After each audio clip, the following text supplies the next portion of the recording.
Kill those fans. We are live. How about you, everybody? Welcome into the Auburn Live call-in show. I'm your host, Jeffrey Lee, Senior Recruiting Editor for Auburn Live on 3. You know what? Today is Sunday, February 23rd, 2025.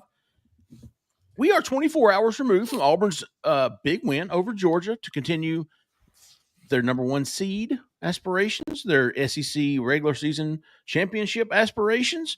We're going to talk about that and more tonight on the call-in show. Here to do it as they always are when they're here, 100% of the time they're here. Mr. Cole Pinkston, Sir Alan Head. How about you, fellas? How about you? How about you, everybody? How we doing tonight? I'm so glad I have my microphone back, and I'm not going to be talking into a can. 2 thumbs up.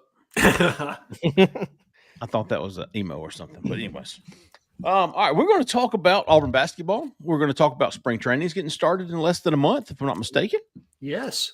We've got a day in less than 6 weeks. I believe 6 weeks from yesterday. Yep. Big Cat's coming up April the 5th. Cole Pinkston. Yeah. Got some things on the horizon.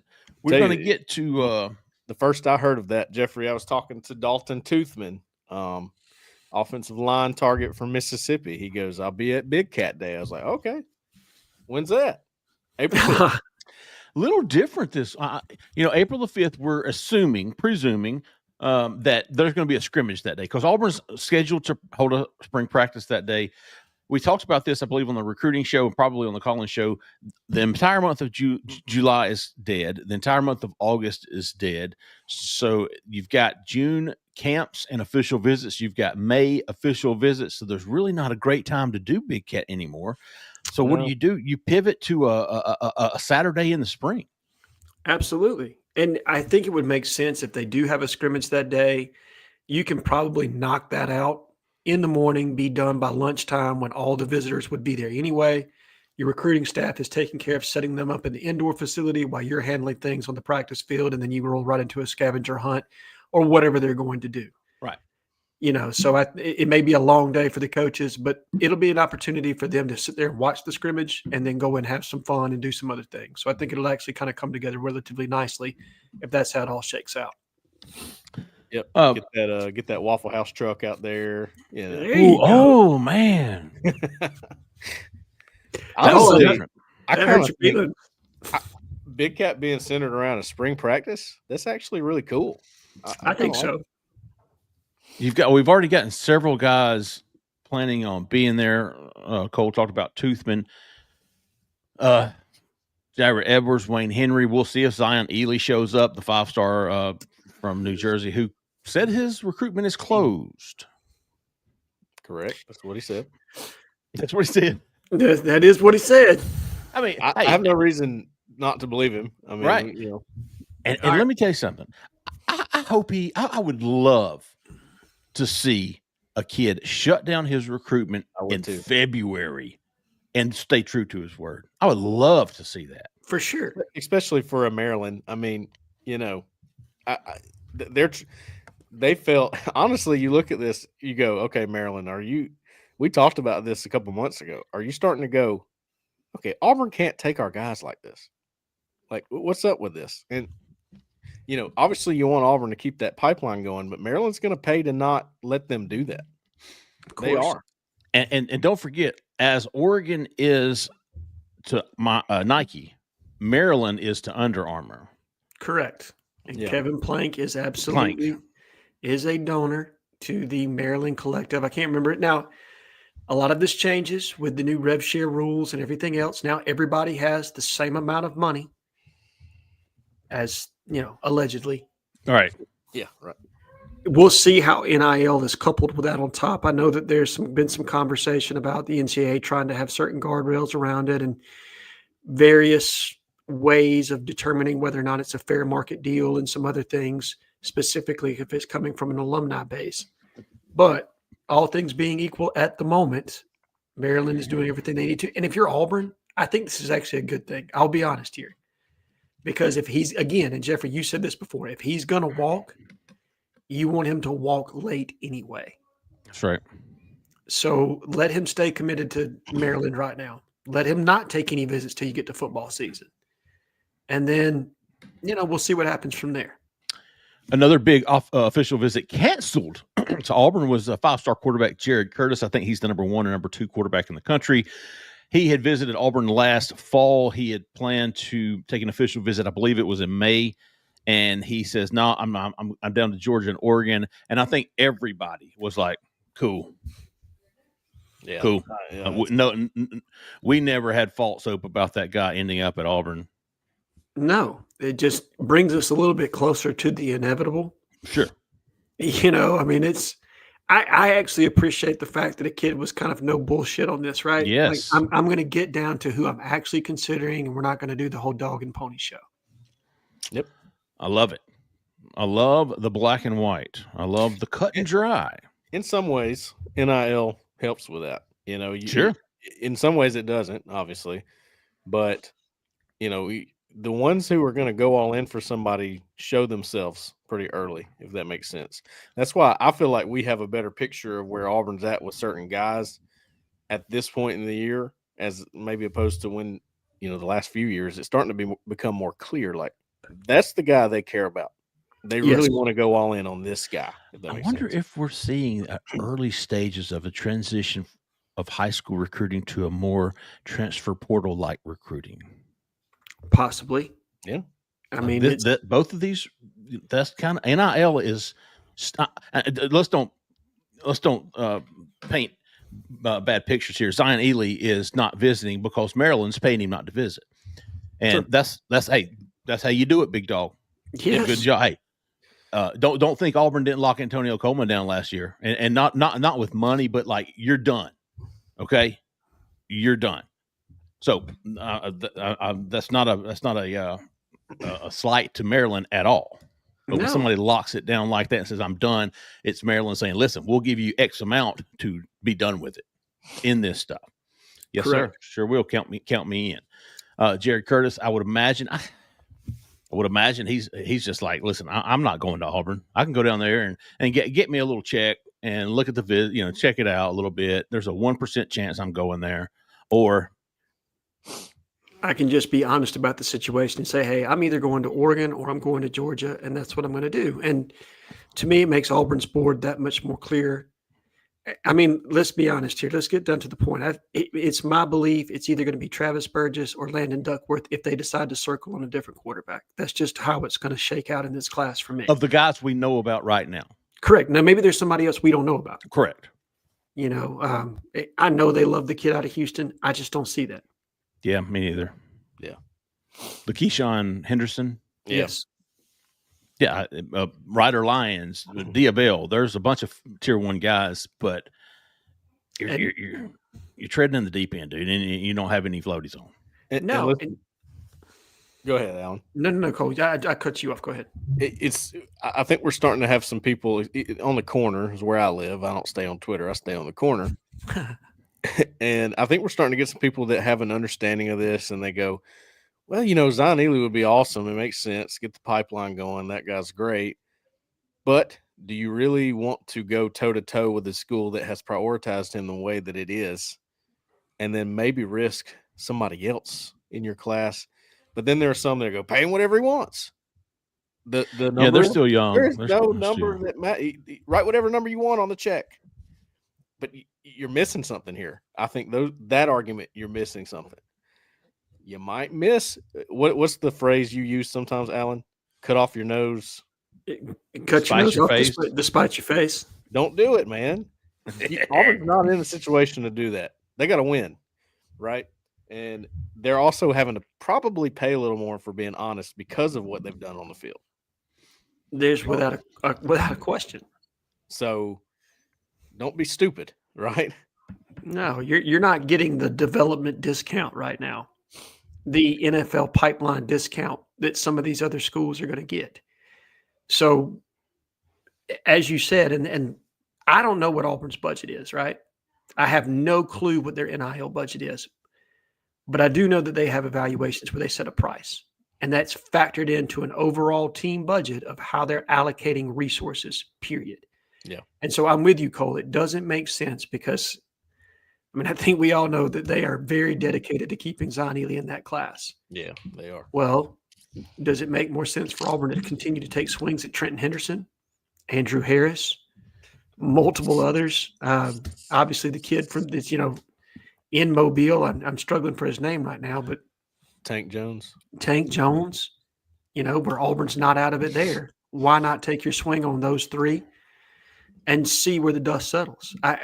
It just makes sense to me to not. And then if you have an opportunity late, like you stay on him, you keep him warm, you make sure he knows you're interested, and then you make your play. Before we go any further, I want to say if you're in or around Auburn, Opelika, Lee County, looking for a house, looking to sell your house, looking for an investment property, just looking for some dadgum real estate help, look no further for the help you need. Miss Jessica Andrews with the Talents Group. She's fantastic, and her number is 334-704-4442. A lot of fours in that number by George, but she's a freaking 5-star realtor. If you don't believe me, just ask her clients, big dog. Hey, I like it. Yeah, I got props, I like big it. dog. I got props. She's a freaking 5-star. She's a stud. I see it every day, folks. See what the above and beyond she goes for her clients. She's freaking fantastic. Never had a bad word said about her. Go check her out on Zillow if you don't believe me. She's truly a 5-star realtor. Give her a call, Miss Jessica Andrews with the Talents Group, 334-704-4442. Tell her we sent you. All right, let's get to the phone lines. Let's see who we've got on hold. No surprise here. Kevin from Wilmer, Alabama. You're live. Kevin from Wilmer, Alabama. Get fired up, Kevin. Woo! That's what I'm talking about, big dog. Kevin just hit me with Broom. Janai Broom, 31-16 yesterday. Is that right? Yeah. Is that right, Alan? yes. Oh, I was right. What did you say? I'm sorry. 31-16. 14. I think it was 30. Yeah, 32-14 is what I thought. But That's maybe exactly I'm wrong. what I said. Yeah, I knew it was. I knew it was. That's what I said. Yes. Let me ask you this, Kevin. Is he the best player in the country? Yes, he is. Is he? Cooper Flag's pretty good, though. He will. Yeah, he he's will very be good. the player of the year. I mean, what I would love to see the criteria. It's so subjective, right? It is. There's so much, and you can have the same conversation about the Heisman Mm-hmm. because typically the award goes to the best player on the best team, right? Probably not the best player in the entire sport. Now, I'm not saying that in any way Janai Broom is not deserving or shouldn't be in consideration, but is he the best player in the overall country from an actual talent standpoint? Who is the best number one team? Auburn. And I mean, I don't think Now, it's that's really, a fact. I don't think that's really even all that close, Kevin. Auburn is. I was thinking about this today. Even when they're off, they're two losses, Duke and Florida. Yes. Florida, I don't think they could throw it in the ocean, right? Wasn't Denver, and they were like 2 for 16 or something. It was awful. Yeah, it was a bad night. Miles and Denver both, they were off. But they can still be off and win. Now, you can't be off and win against Duke and Florida, which are top 5 schools. I'm sorry, Kevin. I like Chad Baker and the rest of the guys. I hear you. Chad listen, love Chad, hate Chad. Chad is a vital part of this team. That's a fact. Okay. And without Chad Baker Mazara, this team is not where they are right now, record wise. He is a catalyst for this team on the court. There's some extracurriculars there. Hit those. Yeah. Miles was a huge addition. I love Miles Kelly. I love Denver Jones. Yes. This team is layered with really good players, good kids. I think that's the interesting part about it is that when you're looking at this roster, how many of these guys do you think are true, like NBA first-round talents? Maybe one in Tahad. Maybe Tahad. But you know what? Maybe. Yeah. I was having this conversation the other night about Calipari, right? Sure. Calipari's a good coach, man. I don't know a whole lot of basketball, but watching that Arkansas team, I can tell they're very well coached. They play good defense. They have great effort. They had a lot of sets that were hurting Auburn, like that backdoor screen or whatever in the paint was awesome. And you ask yourself, why did he not? I mean, technically he did work at Kentucky, but it didn't last. Why didn't it last at Kentucky? And I think I came to the conclusion you can't build anything off of these one and dones. Love Jabari Smith. I don't think he's a great program builder. I will have a lot of argument on that. I don't care. That's what I believe. No, you're not going to get an argument from me. I would look at it from this vantage point, Cole. And you guys are in this business more than me. But if I've got an option of taking an 18-year-old young man that's going to go through all the highs and lows of a first year in college, getting used to classes, women, going out with their teammates, all the things that come in a first year of a kid's, you know what I mean? Like first year of college, okay? All the things you're going to be exposed to. First time you're being tested, really, because it's not easy to play for a John Calipari. It's not easy to play for a Bruce Pearl. They're demanding. Yeah. They're good men, and they love you off the court. But when you're on the court, that's a different level of coaching than what you're getting in high school. By comparison, I have a 25-year-old here on the other side that's been through life. They've been, you know what I mean? They've graduated possibly. Yep. It's just a different level of maturity, and maybe they don't have the same talent ceiling, but the consistency on a night in, night out basis is there. And that's what you were talking about, Jeffrey, is that Auburn has been consistent. Yes. Even when they're off, they have other guys that can pick up. Yes. Kevin, he was calling for you. Oh, was he? Yeah. Go ahead, Kev.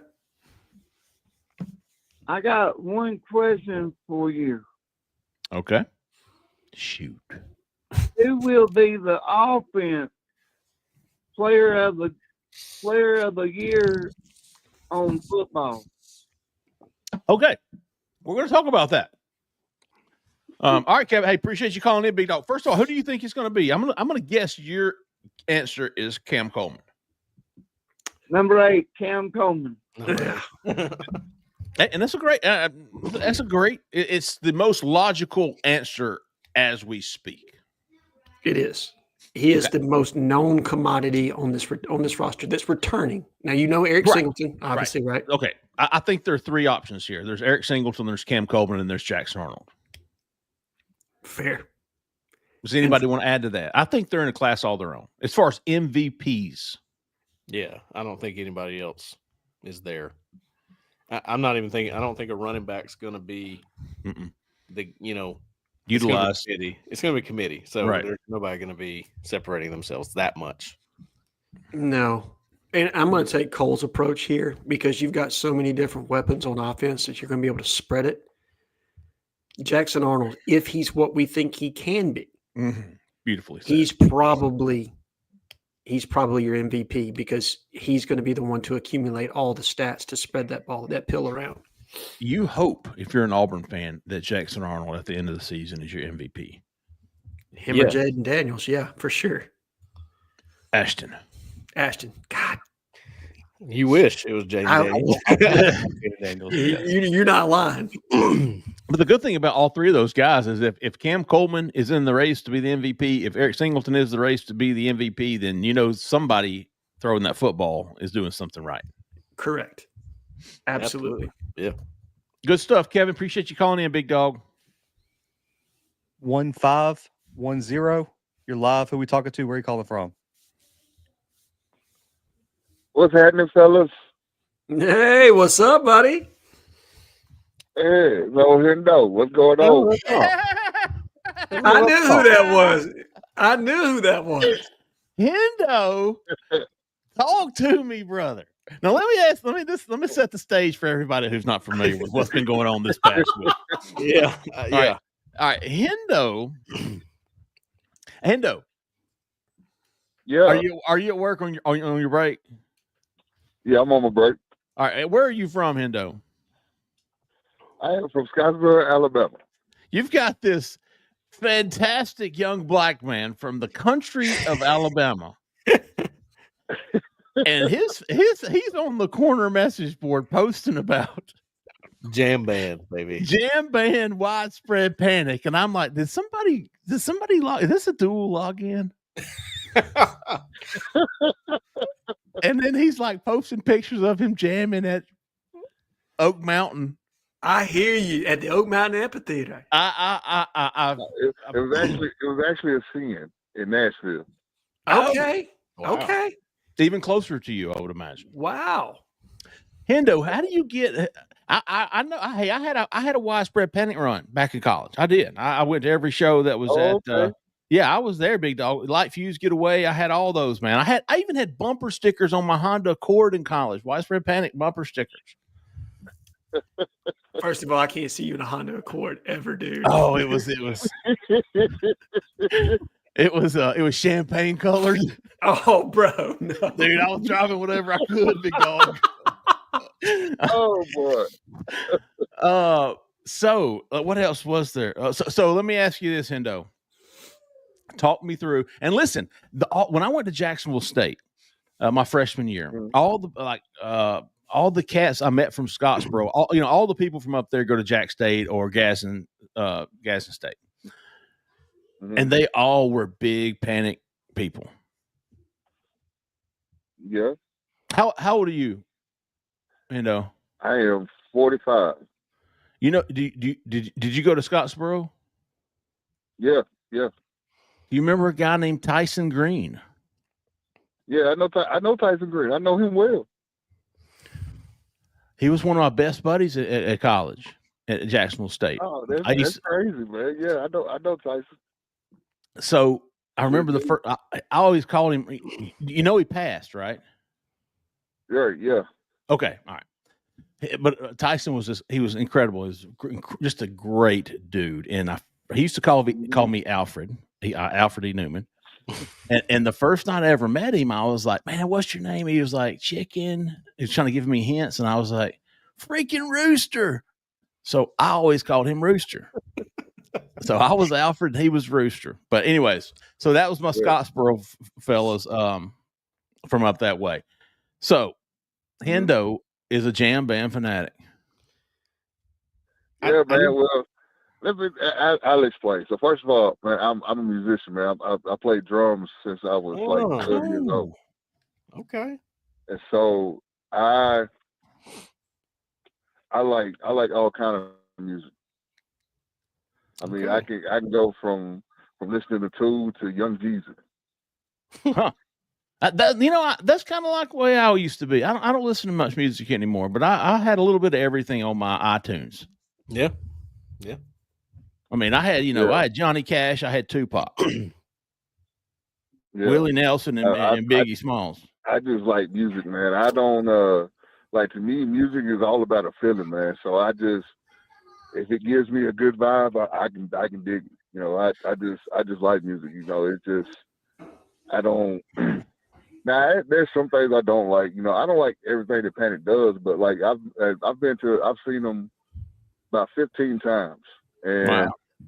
It's just it's a good time. I enjoy the shows. It's really fun. I don't get into all the extracurricular activities that be going on, but I enjoy the shows.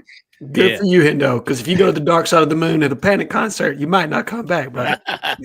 No, I've seen some things, man. Like some of that, I'll be like, man, these folks, it's a little too much. But if that's what you do, that's what you do. They're extreme. I go for music. I like the music. Hendo, are you just a natural? Did playing the drums come natural to you? Yes, it did, man. Like I come from a very musical family, so on my mom's side, like you either play or sing, and I do both. Huh. My mom plays piano and sing. I got an uncle that can play bass, lead, keyboard, drums, all of that. I had an aunt that sung at a Black History program for the president. Like it was just she's Nice. Hey, my grandfather was right a quartet singer. He had a quartet group that traveled a lot. When so I've come from a musical family, so it's just in me. Hendo, give me like 2 or 3, maybe 5 of these jam bands that you're like your favorite. I'm trying to see, do I like this too? Because I've never listened to Widespread Panic that much. I will admit. I I'm a Panic for one. I like the Auburn brothers. They're cool. Yep. All right. Eartha did some of their stuff is cool. I like Dave Matthews, of course, because Carter Okay, Buford good. is amazing. Dave Matthews counts. Uh, Good. I'm all in on that. Hendo, Huh? can you play the? Oh my God. Can I do what now? My man Play brought the out banjo, big dog. He brought out dueling banjos, just so you know, Hendo. I don't know about that dude banjo, I used to That's play. awesome. Thing's heavy. The things you learn on the Auburn Call-In Show. I'm telling you. All right, Hendo. What you got anything on your mind sports related tonight? but yeah. I was gonna ask. I know it's been quiet, but Bryce Perry Wright, what's going on with him, and what's the chances of us getting him and Rodney Cleveland? Ooh. Cole Pinkston. Well, I really like the long game on Bryce Perry Wright for Auburn right now. I think it's going to be a while with him. I don't think he's making any quick decisions, but I think you'll continue to see him at Auburn's big events. You'll probably see him at Big Cat, take his OV, at a game. Is he committed by the summer? Maybe. He's got a lot of schools after him, but I did some checking. I don't think Georgia's that high on him in the in-state school. He's a little bit undersized. Georgia's pretty particular. They run that 3-man front a good bit, and they want that nose. They want the perfect pieces size-wise, and I think that benefits Auburn in this. I kind of like Auburn for Bryce Perry Wright. I'm not ready to put a prediction in or anything. Cole, would you say Clemson's probably the one you're watching the most if it's not Auburn? Clemson, I think so. Yeah. I think that's the one. And that's, Auburn's done well in those battles against Clemson in recent years. They haven't had a lot, really. Not a lot of battles against them. Vodney, Cleveland, I'm telling you, I hear a lot of Florida buzz right now with him. But I'm not ready to call it for Florida by any means. I think Auburn's heavily in the mix. But I do think NIL is going to matter in that, personally. That's a gut feeling I have from who I've talked to. Vodney. Yeah. So we'll see how that plays out. I'm not sure because of that. I can't make a call on it. You know what I mean? It could go a lot of ways. Does Vodney become the Eric Winters of this class or Joseph Phillips? That's I guess you have to make a determination about how much you don't want to lose someone if that's going to be the straw that breaks the camel's back on that. I think you pointed out, Alan, it's going to come down to how bad do you want to nose in this class? Yeah. Or do you have somebody else you can pivot to that you like? Because, again, beyond him, I'm unsure of what they have on the board. Yeah. Unless you go get an undersized guy, do you really want to do that? I think he's about the best you're going to find, really, as a pure nose. Yeah. So, that's probably what it comes down to. And I think that's why you could see the bidding war thing go on here, because he is sort of specialized, right? And he's not like a corner where there's 100 of them that could be really good. There's not many Vodney Clevelands out there in this class. No. I mean, it takes a special skill set to be able to hold up against double teams routinely, take up those A gaps, and make sure that your linebackers are free to roam and come downhill and make plays. And that is, look, you're going to get some vertical interior pressure with guys like that. It's especially given his skill set, but that's not what they're being asked to do, right? They're just being asked to control that middle and to keep those linebackers clean. Does that answer your question, Hendo? Yeah, that'll work, man. I appreciate it, fellas. I gotta get back in here, but AJ Lee, we'll talk more jam band stuff later, man. But All right, big dog. And listen, if they come into the state of Alabama and you want to go, I'm all about it. We're going. Say what now? If Widespread Panic comes back to Alabama anytime, are they still a band? Yeah. Yeah, Okay. they still there, man. They got tours. They got tours now. If they come to Huntsville, I'll come up there and we'll both go. All right, bet. Hey, we'll make it happen. All right, got my I word. like it. All right, bud. See you, big dog. I was a little bit intimidated by his jam band thread on the board, Mm-hmm. because I consider myself a music connoisseur to an extent, but I don't know a lot about jam bands, or at least I thought. I'm glad he said Dave Matthews. Okay, I can go with that. I think Blues Traveler's in there. I love Blues Traveler. You know, I was like, but I don't know if that's like what they were talking about. And I didn't want to go in there and be like, yeah, Blues Traveler. Like, I think Blues those are main. Traveler? I think those are considered mainstreamers. Yeah, that's Oh, kind of gee. like your Nickelback when it comes to rock. Like they play that on the radio, dude. That's not real rock. Like I remember some of the off market brands were like String Cheese Incident. Have you ever heard of them? Yeah, Yeah, I've never heard their music. sure. Government Mule, handful of Government other. Mule, yeah. How about the Dirty Governess? Y'all ever heard of them? Mm-mm. I think they came to Auburn once or twice. Pretty good band, man. Black Crows. Yeah. Very. Down here. Is that who you talking about? Yeah, She talks to angels. he talks to angels. Yeah, Yeah. they got a bunch of good songs. Hard to handle. That's yeah. a good one. Black didn't wanna- Crows is not a jam band. Not See, a that's what I'm bitch. saying. I didn't want to go in there with that, and they'd be like, "What? Black Yeah. Crows?" No, I mean a jam band to me is a band you don't hear on the radio. Like I Now, Black Crows can get jammy, but they're predominantly like Southern rock. I don't even know how to pull up the iTunes. How do you do that now? I don't know, man. Is it still iTunes? Keep us going, Zach. Let me figure this out. iTunes 5810. You're live. Who we talking to? Where you calling from? Fellas, that's from Montgomery. Oh, There's sorry to Anthony. keep you Smitty waiting. J, yes. Anthony, I was about to ask something to our panel here, and I thought, you know what, Anthony might call in with that question, so I'm on. I stayed away from it just in case.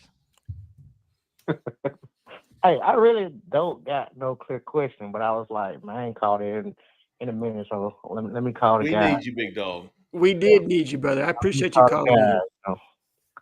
But I really ain't got no question. Have y'all heard anything about Jackson Arnold, how he's adjusting and, with the guys? I just don't know, I want to talk ball. So have y'all heard anything about anybody stepping out in the workouts and really Jackson Arnold? Yeah, I've heard a lot. Yeah. I've done a lot of digging on this. I've written a couple things trying to get. I want to maybe get something together, Anthony, and maybe do a plus show just talking about everything that I've heard so far this offseason. Mhm. Jackson Arnold's name has not come up a whole lot, but I guess the one thing I've heard is that he's faster than people thought. I've Right. heard that. I've heard that he's a little bit quicker and faster and maybe more athletic than what you saw at Oklahoma. Yeah, I would concur with that. And I will say that I did talk to someone that said that a couple of the receivers were a little surprised at how quick that ball jumped on them by Yeah. comparison to what they had been accustomed to, that I had a little bit more velocity. So those were that I would agree with you, Cole. Those are the two things I've heard. But beyond that, I've heard some praise on Deuce about how well he's probably, Definitely. handled things to this point. Much more mature than I think some people would have thought, and been able to handle that part of the game where it's been translating in some of their football school, and then how they take that forward to the voluntary workouts they're having afterwards. Got a question. Do y'all guys have any guys on the roster that personally you want to have a big season this year just because, like, it's one of those guys that I really enjoy covering? Like, anybody particular stand out? You like this? I want this guy to have, you stuck it out. I want this guy to have a big season. That's a great question. Yeah, it is. It's like I like that guy. I like when he walks through the halls. I like that he comes over and talks to me every time, and I'm pulling for him. Mm-hmm. I have about 5 names. that But pop I in was my going to start really. I like Damari Austin is one of my faves. Yes, He's just a good kid, he is. good dude that you hope to see succeed in life, whether it's on the field or off. Let's see. Let's just go. I want to see Eric Singleton have a big year. I think he's the kind of kid that represents the right things both on the field and off the field. I would love to see a kid like him be successful and go to the NFL, be a first or second day pick. Keldrick, Yes. Yeah, of course. Malik Blockton. I love Jeremiah Wright. I'm a huge Jeremiah. fan. He's a good dude, man. he lives in that place. He don't leave. He is always there. For the record, Keyron Crawford is too. Like you can go up there any time of day. It doesn't matter. They're going to be there either working out, getting their nutrition right, whatever the case. Maybe just hanging out with coaches or something. Those are the guys you see every time. Damari too. So I like those guys. I know they're putting in the work. You know what I mean? Bunch of freshmen, Blake Woodby, and Oh yeah, from guys that we covered in recruiting. I want to see Joe Phillips. I want to see Joe Phillips, man. I'd like to hear his name. He's such a great personality. He had so much. That film really popped. It's like, man, I really could see him being an elite edge rusher or linebacker, and I want to see that happen. I want to see it come to fruition. DeAndre Carter is another one for me. I love that guy. Andre. I'd tell you one just because of the story that it would be, but it would be fun for me to see Robert Woodyard have a big year. Yeah. That would be interesting given the late flip from Alabama to Auburn, his injury, everything that he's overcome. I would like to see that young man capitalize and have a big year last year. It was like we talked about this not too long ago. He was all front and center for the first half of the season, and he just disappeared. Yeah, just kind of faded. Mm-hmm. So, yeah, I like that question, Anthony. I like being able to say, subjectively speaking, personally speaking, yeah, I want to see this guy do well because I like him. I personally like the guy. Let me throw Champ Anthony in there too. That's a guy I love for sure. Definitely a kid that's about the right things. Yeah, definitely. He's like he still gets the butterflies when he runs out of the tunnel. Like he tells us that. Like, dude, he said there ain't nothing. There's no feeling like that. He said that this last time I saw him, and he got hurt, and that sucks. I hate to see that. I want to see him come back strong from that. So he's a competitor, man. And he was having a great game too, right before he got hurt. Oh, how about the offensive lineman from Auburn High School, Joyner, Braden. Oh, yes, yeah. yes. Do you? All right. He predominantly got his run last year at left guard. Do you think they're going to try him at all at center to create some depth at that position this year? Yeah, he's played it before. I think that he'll be there. Probably cross train a little bit in the spring. That's what he was recruited to play. Well, it was, but then they saw him pull. Yeah, and they're like, okay, shoot, I hope there's a goal line package with him in it. I would like maybe put Damari or something as your running back. I'm not huge on Wildcat, but just think about this. You got 1 yard. I would like Braden Joyner as one blocking back. Give me Jordan Crawford as the other. We're coming at you. Please stop this. Okay. We got remake of the fridge from 1985. I like it, man. Bring it back. But, Braden Joyner, I mean, you look at the way it's formatted right now. Dylan Wade's going to play guard. Jeremiah Wright, both of those guys are veterans. Yeah. You go, now where does he fit? I'm going to tell you, competitors always find a place. Yes, they do. They do. I don't care about talent when it comes to competitiveness. I do. He's got plenty of it. Okay. I think he'll find a place. I'm just going to put it that way. I won't disagree with you. And what I will say is, even if he's rotational depth this year, he probably played earlier than expected last year. Probably should have. Earlier than he should have. Earlier than he should have. I think he's right on par, right on pace to be a real contributor as a junior. And again, being your swing player, whether it's your 6th or 7th offensive lineman, that can come in and give you snaps at either guard or center. Having a combo guy that you can trust that's got game experience, that's invaluable for this offensive line to take a step forward. And Cole, you've hammered that home here as of late. I agree with you. I do believe the offensive line is going to take a step forward this year, and I think he'll be a big part of that because you'll have somebody you can lean on. If a guy gets banged up, I can bring somebody in that's healthy that I know can get pushed. Well, Braden, he goes by a life rule that I've always been taught. Ain't nothing but air and opportunity. There you go. And when he saw that there was problems at left tackle with Percy Lewis and they were shuffling, that's what he believed. There ain't nothing but air and opportunity for me to go and take one of those guard spots. And it ended up with him in the game, that was your best. I think Dylan Wade at left, maybe. Is that how they went with it? That's exactly what they did. Auburn played some of their best football with that lineup. So he's a competitor who can do good things for you in a game. Obviously not the best pass protector. I got that. That's something you worry about when he's in the game. But was he a liability? I didn't think so. I think he can help you 100%. Good stuff. Smitty J, appreciate you calling in, big dog. Oh, wow. Keep us going, Big Zach. Ooh. 5013. You're live. Who we're talking to? Where are you calling from?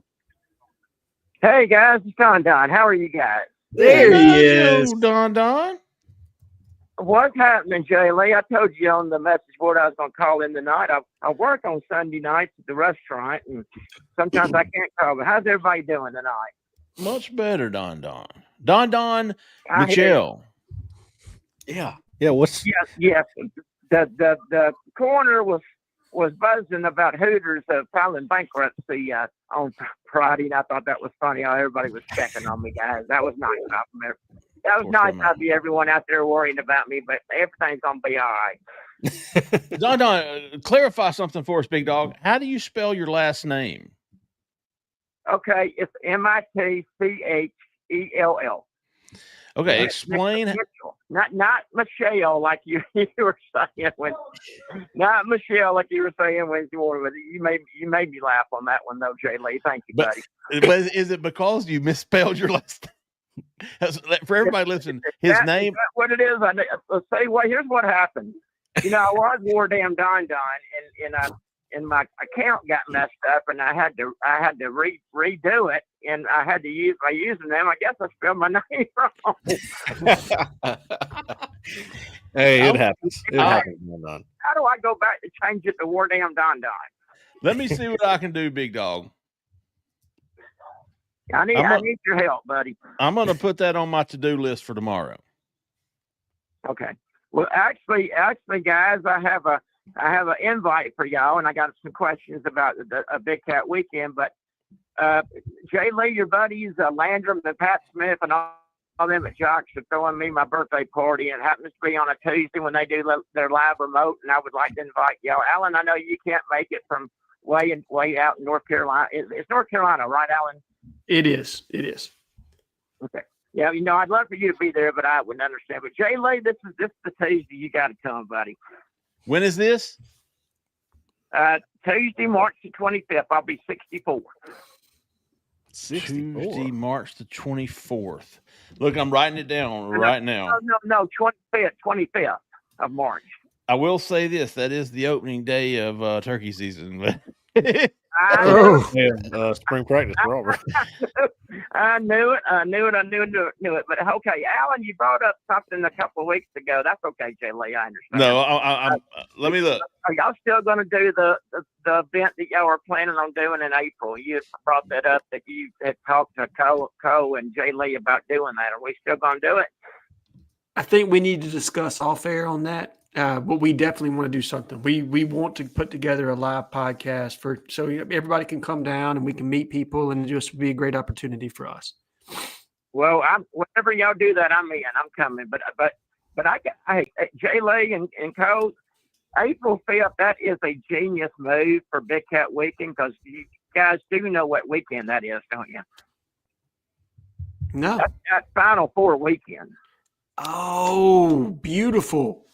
Did not realize. And can you imagine if Auburn makes it to the Final Four, that campus that weekend? Can you imagine that? That's a genius move on the part of the whole athletic program, if you ask me. I just think that's great.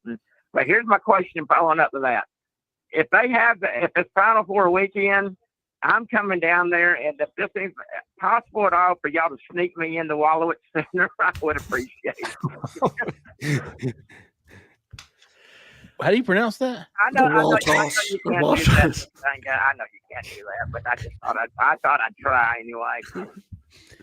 March the 25th, Don, is day one of spring practice. That's probably more of a hurdle than turkey season. Yes, Yes. No, Jay Lee, that's okay, buddy. I'll get Just know this, Don. I will. Landrum and Pat ask me all the time, is he ever going to come? You've been invited. I don't promise know. you. Maybe y'all need to talk to him, Landrum. Before toe meets leather this fall, I will have come to Birmingham and spilled a drink with you. Nice. And there you go. Well, you know what? I'm actually good at spilling drinks, Jay Lee. So yeah, that would that would be good. But hey, got some Big Cat questions. The Harris, are those twin? Are they twins? The two guys Yes. named Harris coming to Big Cat on the visitors list, are they twins? Yes. Aiden and Andrew Harris from North Carolina. Yes, they are twins. What kind of chance do y'all think we have with them? A decent chance. I would say I want to see them back on campus. I think it's I wouldn't say I think 50% would be pretty high. Okay. And I wouldn't argue with somebody putting it at 50%. Yep. My next question is for Cole. Cole, you remember when I met you at the Grayson Thompson game when we both saw a great game? I thought that night that quarterback we were recruiting from Grayson was pretty dadgum good. What do you think, Cole? I agree. I think he is a good manager of the game. I think he's got some good arm talent. I think he's pretty calm in the pocket.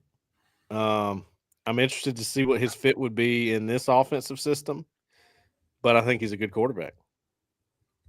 Yeah, I did too. I tell you what, Cole, that was of all the high school games I've been to, that's the most talent on a high school football field I've ever seen on both sides.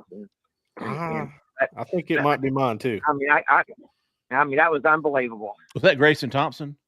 Yeah, man. I mean, the guys that the opening game of the season. I remember that. And Grayson won an OT, didn't he? To meet my buddy Cole, and all the pictures popped up on the corner, and you know, hey, Alan, you gave me some advice a long time ago. Everybody just has a good time with me, and that's okay. I'm a good sport about it, my friend. You are. Continue to be that way, Don. Have a good time with me, and you guys do like to have a good time with me too. But that's okay, man. That's all in fun. That's right, Don. It is, Don. It's 100% in fun. All right, well, guys, I appreciate it. Y'all do a hell of a job, and one of these days we'll all get together. Absolutely. Putting Sounds it on the good, list, Don. Appreciate you calling in, big dog.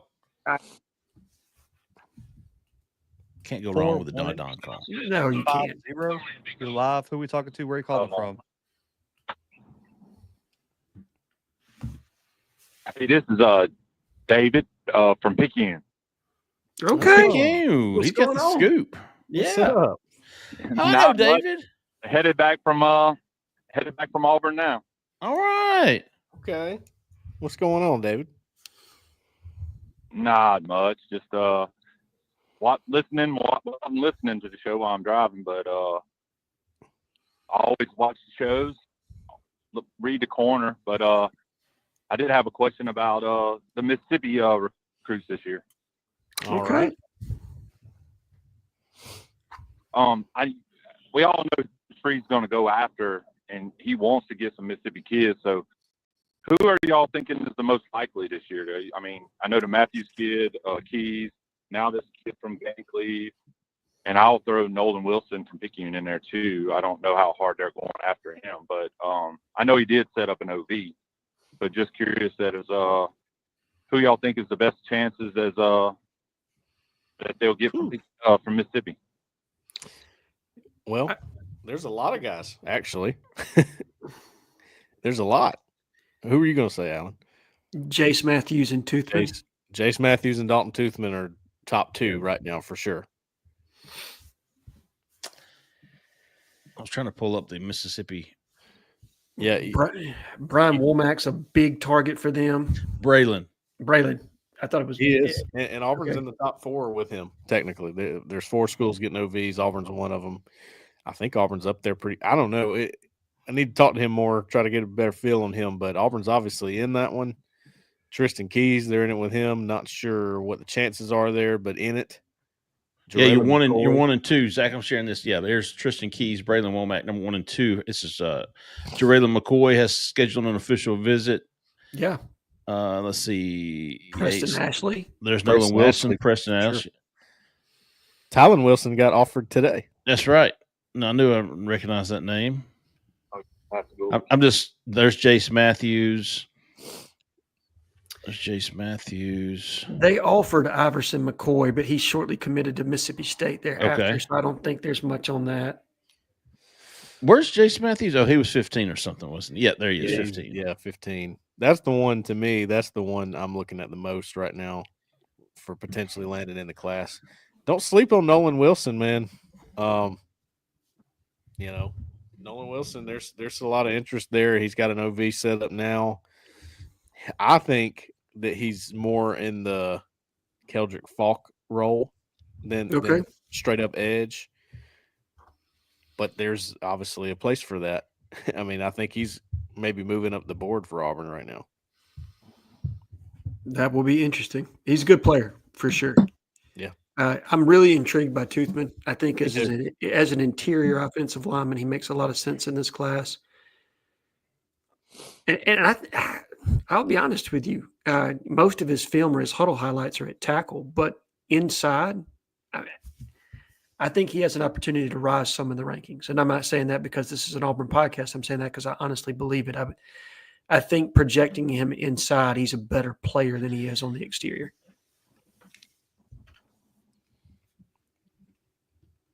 David, what are you hearing about Preston Ashley? I've been on a few visits with him. He's a really, really good kid.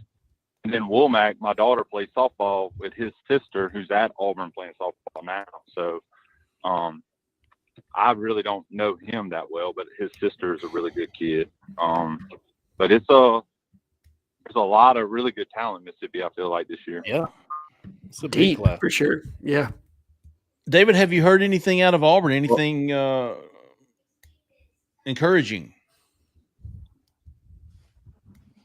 No, I think Nolan has a connection with Jamonte, obviously, and I think if they push harder, I think they could be right there in the top.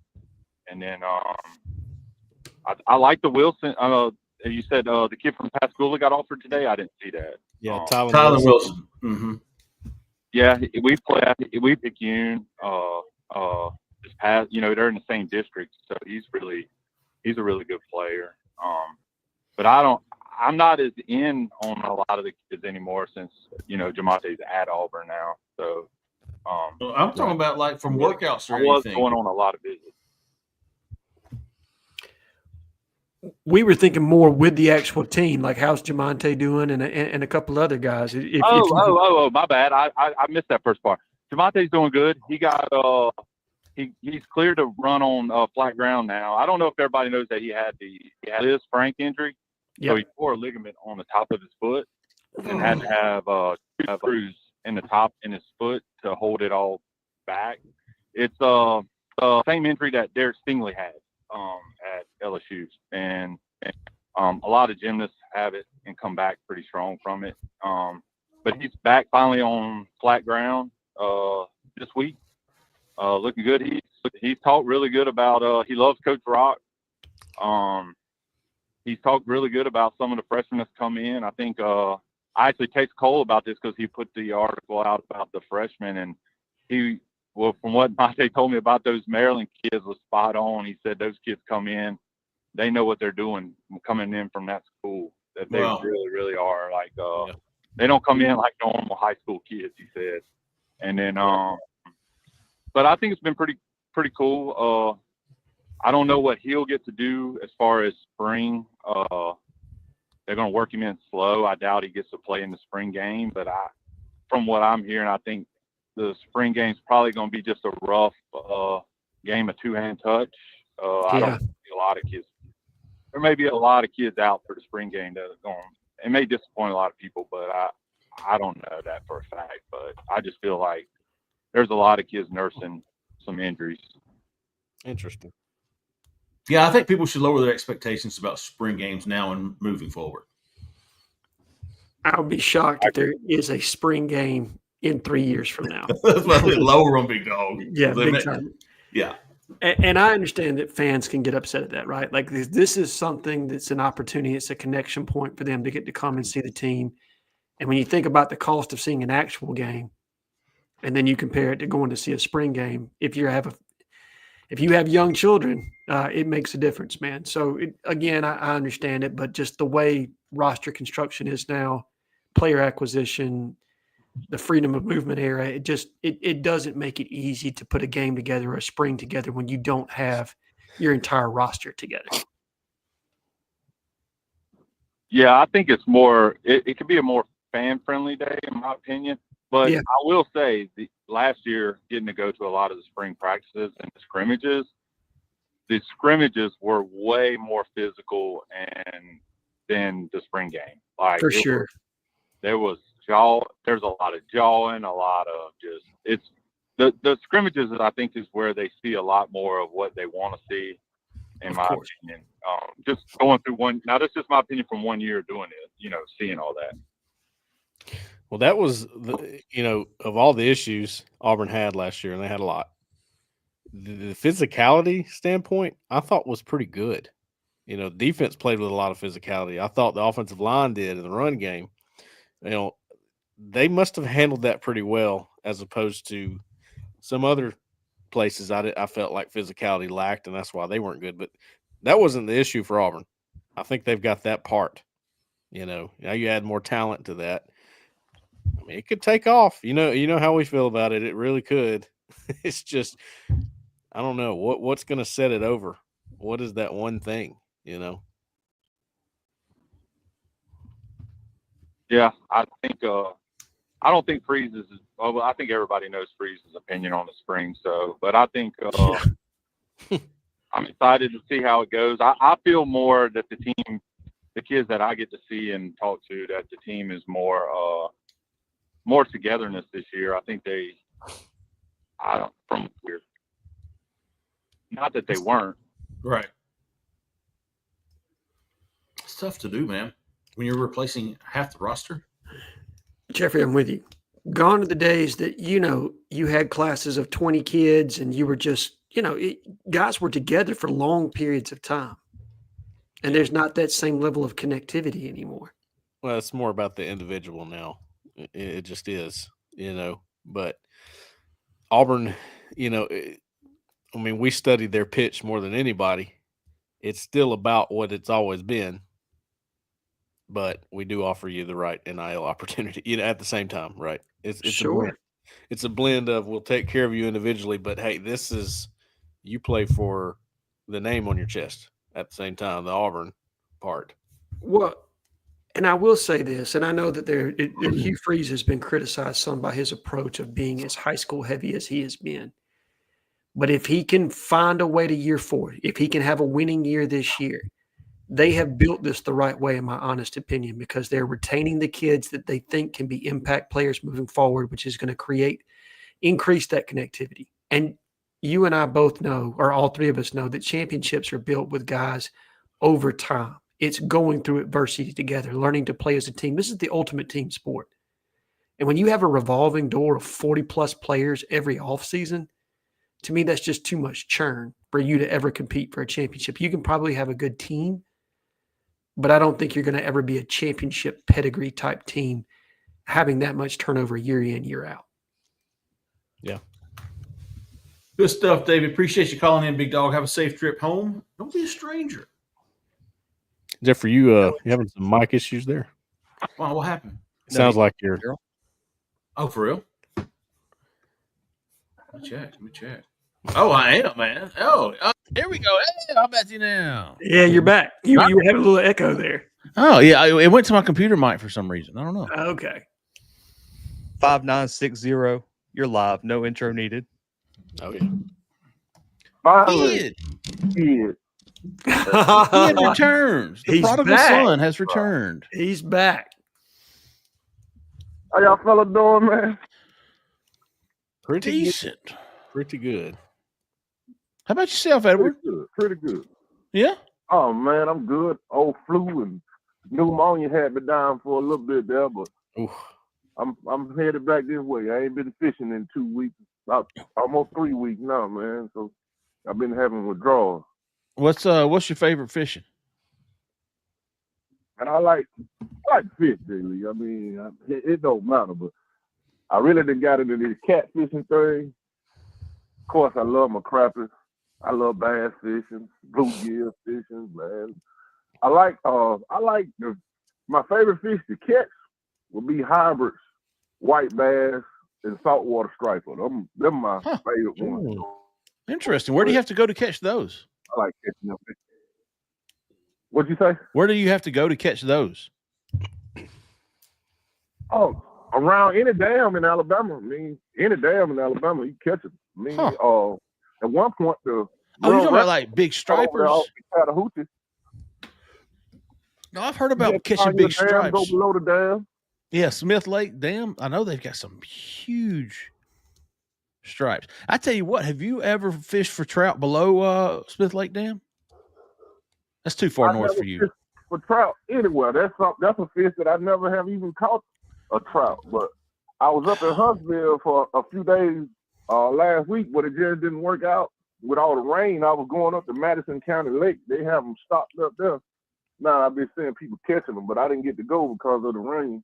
Every so often, I'll go up to this Sipsey Fort. Go up to it's up around Jasper. It's a little south of Jasper. Sipsey Fort. They stock the Alabama Conservation. They stock trout below that Sipsey River, the mouth of the Sipsey River, or I guess the beginning of the Sipsey River, which starts at below Smith Lake Dam. It's so cold, that water's so deep in the Smith when it lets it out under the dam. It's cold enough to for trout, and they stock trout in there, and it's a freaking blast. Go up there and camp, fly fish. I imagine it is. Yeah, put that on your wish list, big dog.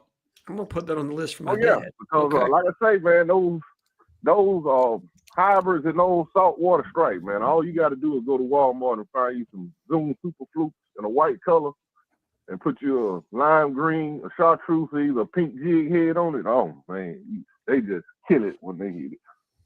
I like the live bait fish with them.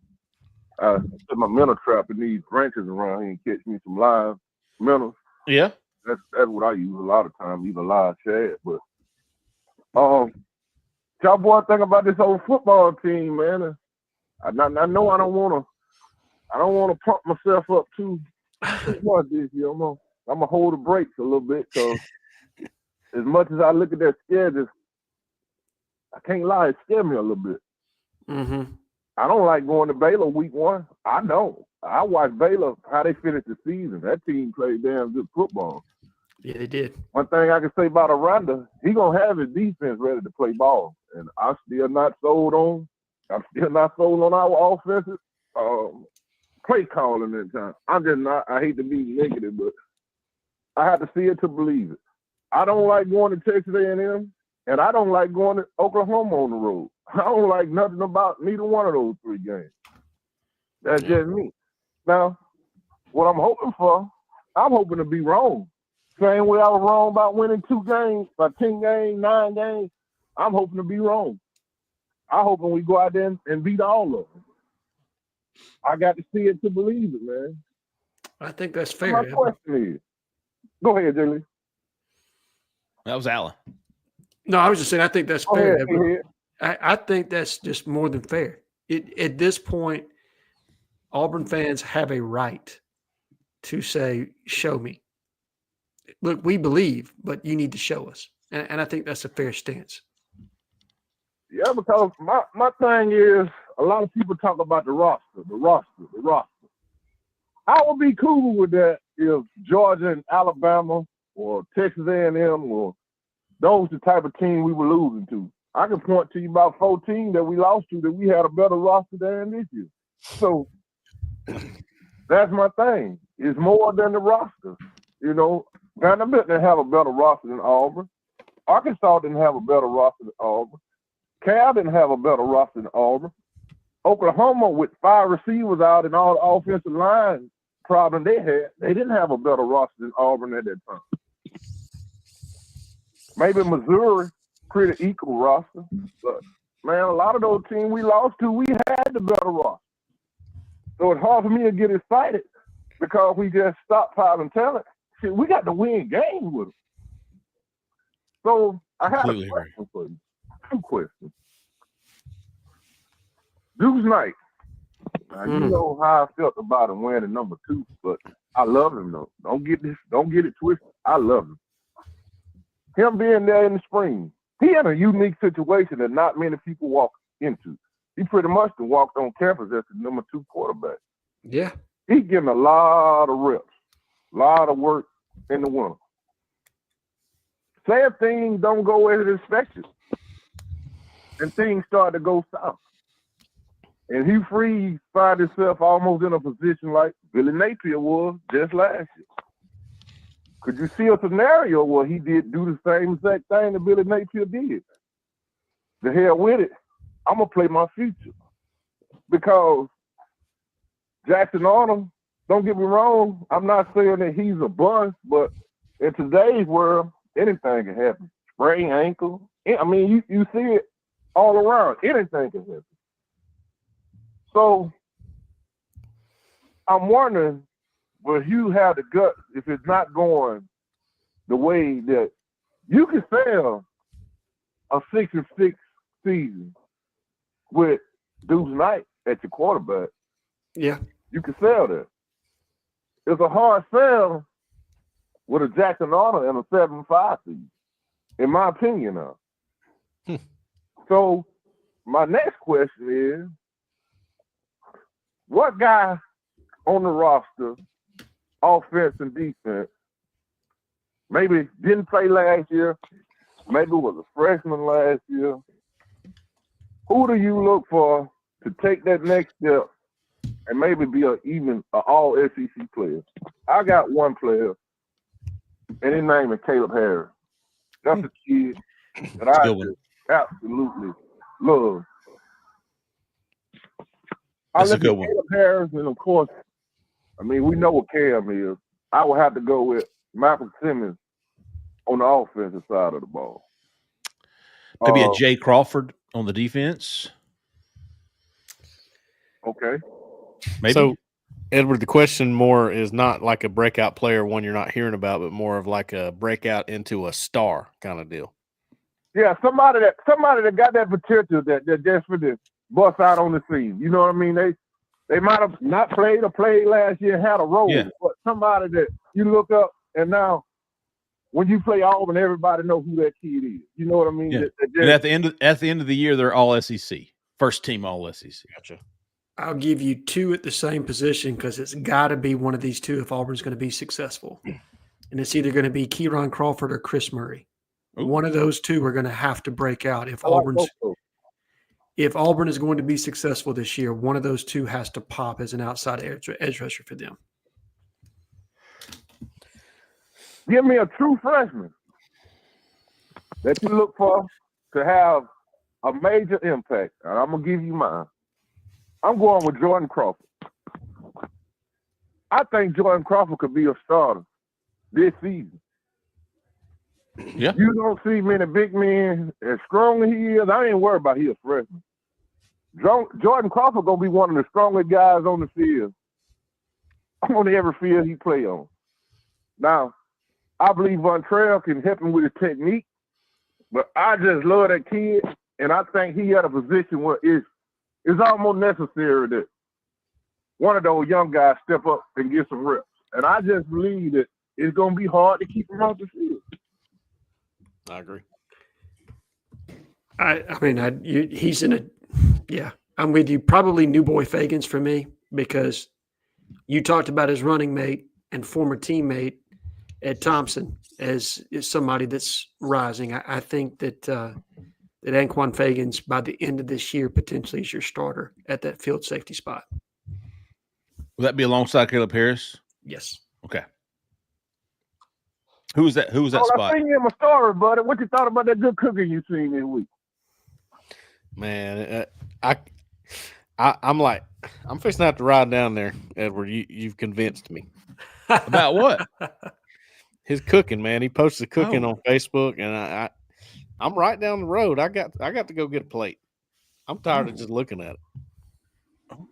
You tired of looking at it? You can't take no more. That's normally how it goes. I tell you what it was the catfish you cooked the other day. You had it so perfectly breaded. It just looks like it was perfectly breaded. Gosh, man, I gotta. Oh man, it was What kind of bread? I hadn't ate none in a restaurant that tasted that good. What kind of breading you use? I'm gonna give you my secret, man. See, because I'm gonna tell you what that catfish. What I do? I'm gonna write this down. Those catfish fillets.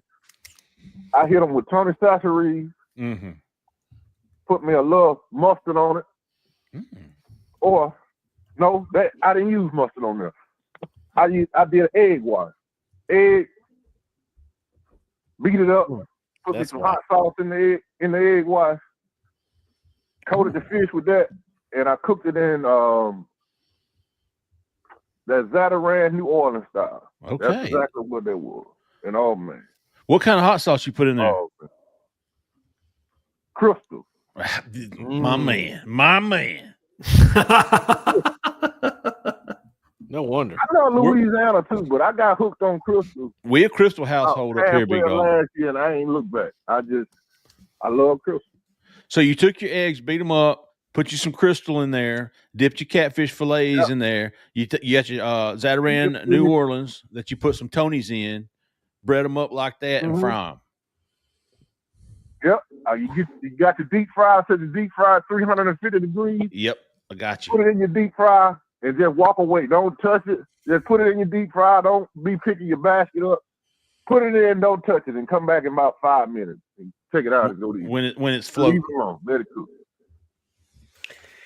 Edward, I got that written down. I'm going to try that out, my man. And I'm telling you, get the egg wash. You hit it with that Tony Sasseries, or you can use some Slap Your Mama, but I like that Tony Sasseries. The thing about seasoning, don't put a lot of seasoning on it because nobody likes salted fish.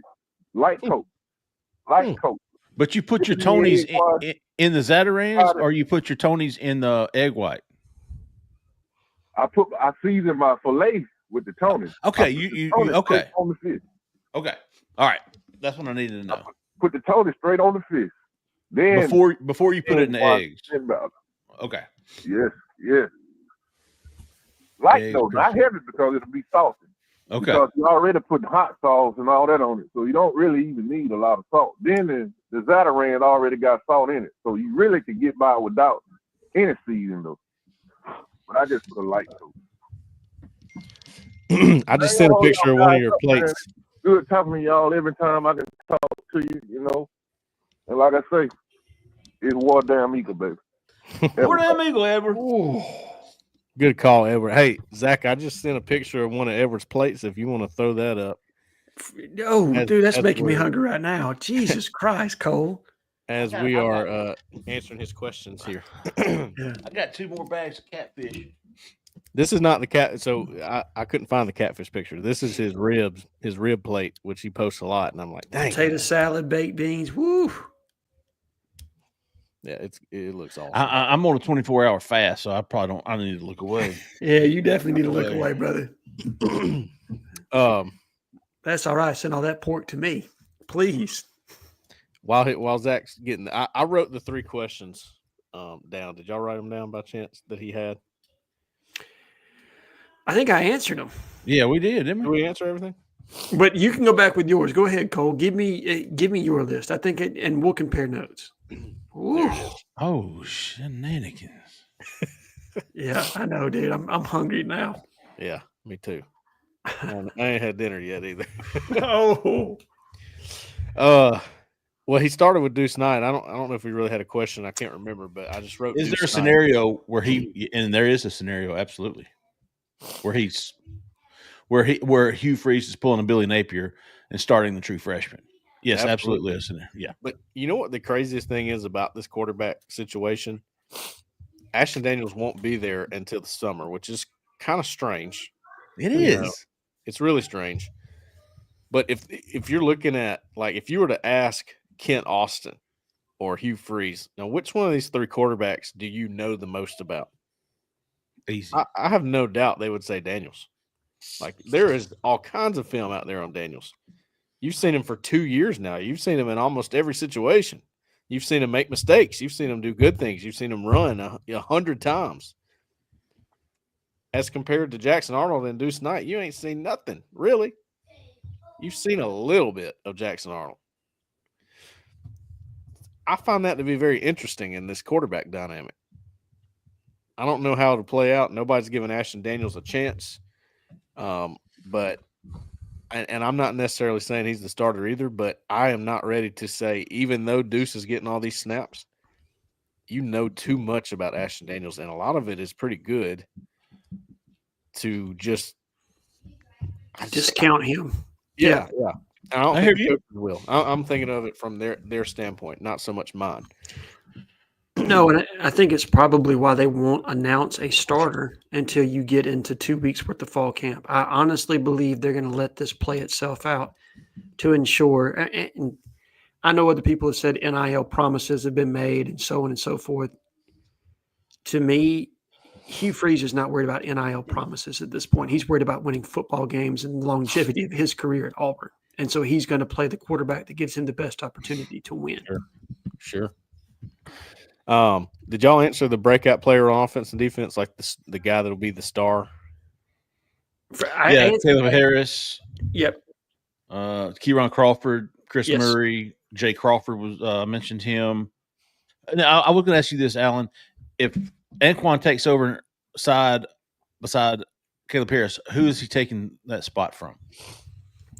Here's the thing. I honestly don't know who's going to play that spot in the back end right now. I think it's pretty wide open, and that's why I suggested his name. Cole, do you know who they've got running kind of that field safety spot right now? Is that where the kid from Texas played? Yes. Jared Thompson? Yeah. Where Jared Thompson was last year. Trying to think who kind of spelled him.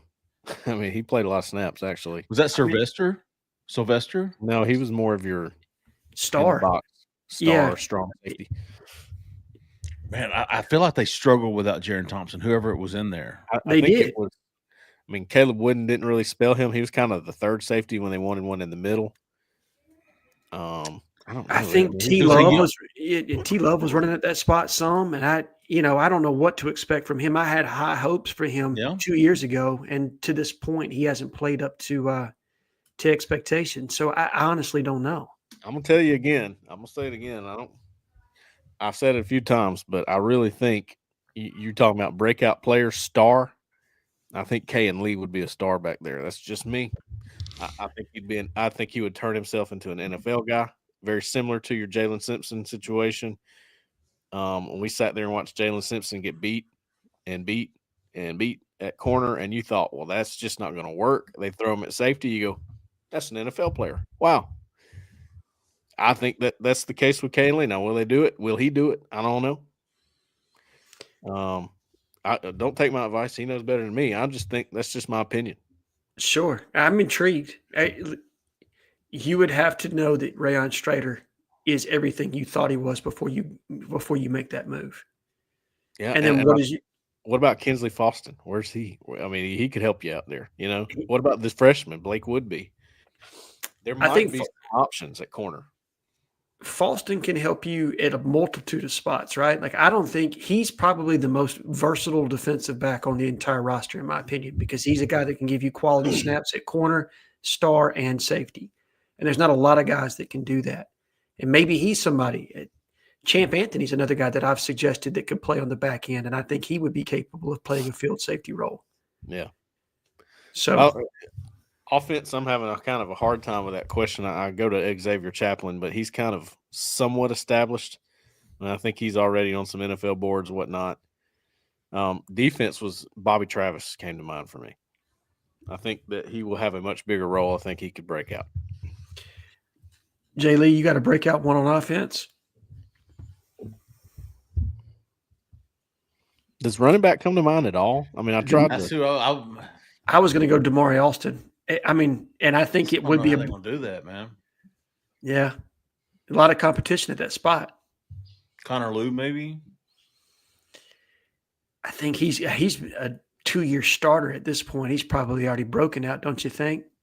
He struggled, though. Did he not this past year?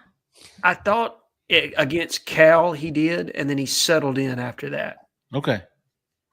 You just don't. I don't see him on any All SEC teams. True. True. It's Now he so has reached hard. superstar status. Yeah. When I go back and watch, man, it is so hard to individually pick out a guy doing bad things on the offensive line. They were so discombobulated with so many of the protections. And I don't know if that was coming from them or quarterback, miscommunication there. But when there's miscommunication like that and a guy runs through a gap, that doesn't mean the guy's not talented. The offensive lineman that let it go, it means there was a screw up somewhere. Sure. It happened too much. That's the problem. So all of these offensive linemen have a chance to break out if that gets fixed.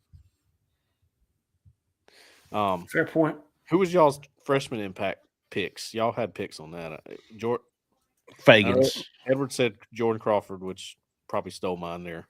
I'm with Alan on Fagans. Yeah. Fagans. Okay. I'm Hey, Elijah Melendez. How about your boy Bryce Diaz? He came to mind. I'm hearing a lot of buzz about him. Is it possible he's in the two deep?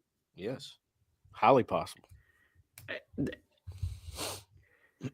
And look, he is a ridiculously good athlete. You could see that, and that's why he rose in the rankings throughout the industry. It wasn't just on 3. I mean, it was 24/7 as well. It's just stupid athleticism. My only question with him is how quickly would it click for him to play in the box? Yeah, that's gonna be tough.